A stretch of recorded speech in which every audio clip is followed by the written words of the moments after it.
In every injury, there's always an opportunity. Never waste a crisis, right? Well, Christian McCaffrey has been out and is still going to be out for a while. Jordan Mason has absolutely made a meal of the opportunity. He is shining every single week. And another young back is looking like he could be shining soon as well. Just wait till you hear and see how Coach Foerster spoke about Isaac Guerendo today.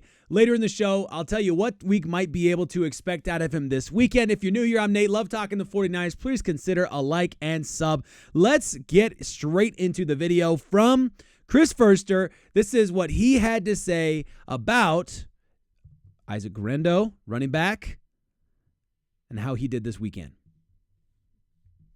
What did you make of Guerendo's performance? Loved him. We had, oh man, if you guys watched the all 22, if you saw the play, Banks went up to get a linebacker and kind of didn't go right at him. He kind of slipped and fell on his butt. But it's right about on the 50. That's a good feeling, right on the emblem.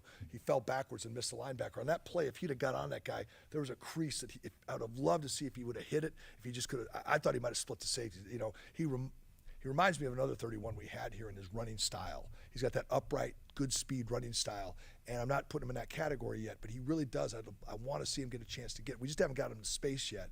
I like him. He's got a ways to go. Obviously, he's got a lot of developing to do, and that position's a hard, tough position, but he's nothing but positive upside. He really looks to be that, I won't say change of pace. Shoot, he could be your lead dog, but he's got that extra gear we've been looking for to change between, Christian's playing fast, JP's playing fast, but he's got a little bit something different from those guys. There's a follow-up question here about Isaac Guerendo.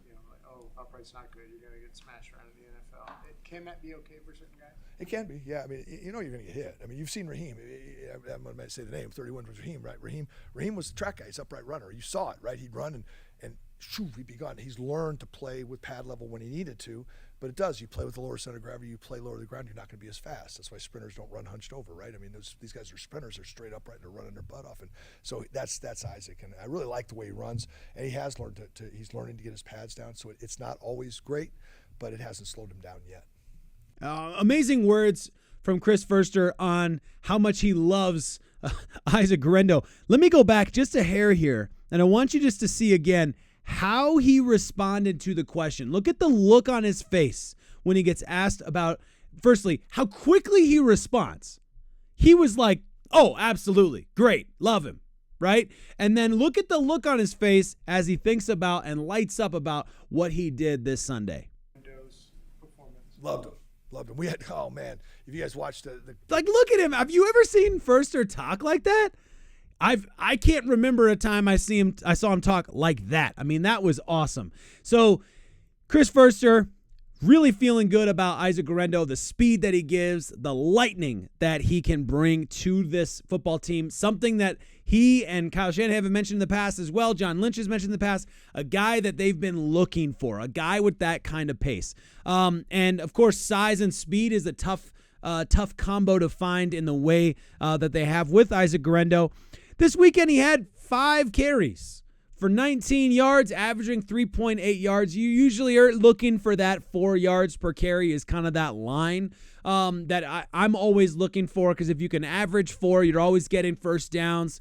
And if you do 2 run plays, first down, second down, then you only have 2. You're left with a 3rd and 2, right? So the 4-yard average is always kind of a nice number. And then you evaluate defenses the same way. You ask questions about defenses. You say, well, were they in stopping the run, were they keeping running backs below that 4-yard average or higher than that? For some reason, that's just a number, okay? It's a line.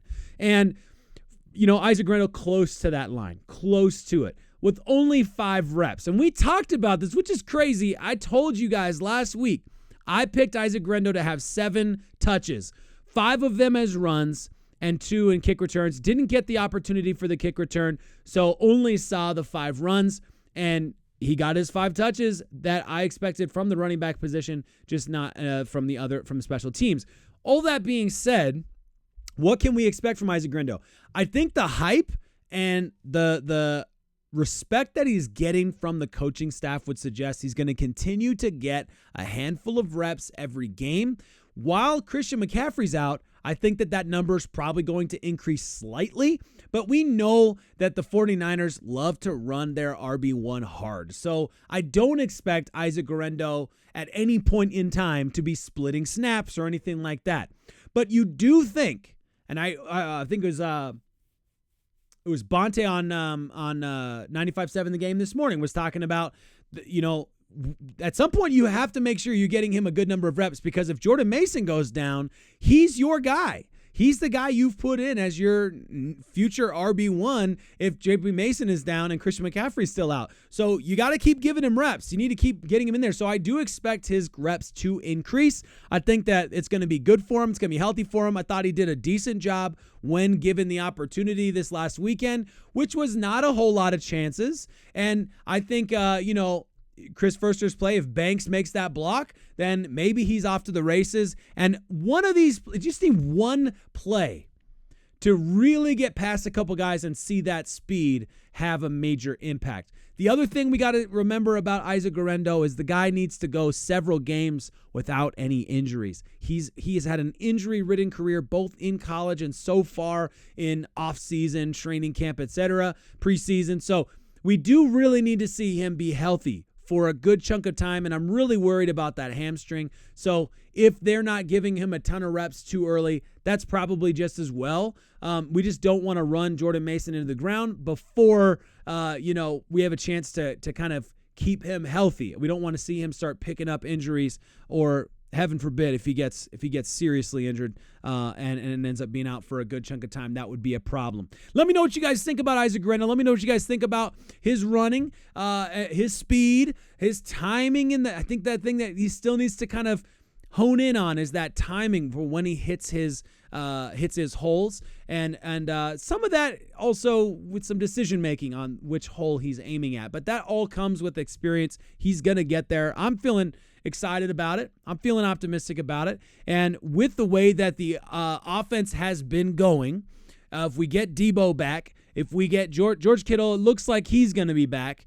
Then you start to wonder if Deebo's back, Isaac Guerendo might lose some of his reps there with Deebo, but I still think he's going to get a handful. We'll have to wait and see. I'm sure there's also stuff that's happening in practice that we have to base all this off of. We can't just assume based on what we're seeing in games. But I'm excited that in Deebo's absence, we got Isaac Guerendo a few reps. Again, there are always opportunities that come out of those injuries. You never want your top guys injured, but if you can find the bright side, it has something to do with the next man up and what they're able to contribute, and also how they're able to learn and grow, which is super important for the future of this football team, because we can't keep all these expensive guys forever. At some point, it's going to come to a head. Let me know what you think in the comments below. I got another video coming out later today on just the injury updates and some new information I just found out about a few minutes ago, so I'll go record that in a little bit here, send that out as well. As always, faithful, what a time to be alive.